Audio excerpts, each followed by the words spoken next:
ఈరోజు ఇంతటి ఘన విజయాన్ని తాడిపత్రి ప్రజలు అస్మిత్ రెడ్డి గారికి అందించినందుకు తాడిపత్రి పుర ప్రజల తరపున అందరి తరపున కూడా ధన్యవాదాలు.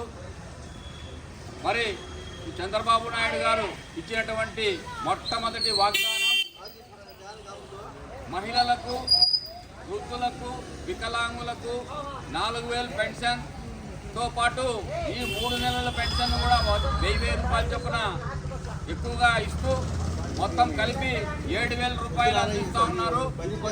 వికలాంగులకు 6000 రూపాయలు. తర్వాత వీళ్ళందరికీ కూడా ఆయన ఇచ్చినటువంటి మాట ప్రకారం ఆ మాటను నెరవేరుస్తూ ఈ కార్యక్రమాన్ని ఎంతో విజయవంతంగా నడిపిస్తున్నారు. ఈ వార్డు ప్రజలందరూ కూడా ఇంటింటికి వెళ్ళి ఈ యొక్క పెన్షన్ల పండగ కార్యక్రమాన్ని ఎంతో విజయవంతంగా నడిపిస్తూ ముందుకు సాగిస్తూ ఈ కార్యక్రమాన్ని ముందుకు తీసుకెళ్తా ఉన్నాం. ఇది జేసీ అస్మిత్ రెడ్డి గారి నాయకత్వాన, జేసీ ప్రభాకర్ రెడ్డి గారి నాయకత్వాన, జేసీ పవన్ కుమార్ రెడ్డి గారి నాయకత్వాన మేమందరం కూడా ముందుకు ఈ పెన్షన్ పండుగ కార్యక్రమాన్ని ముందుకు నడిపిస్తూ మేము ముందుకెళ్తా ఉన్నాం.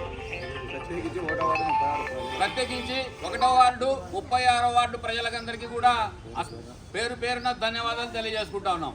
జై అస్మిత్ రెడ్డి, జై తెలుగుదేశం, జై చంద్రబాబు.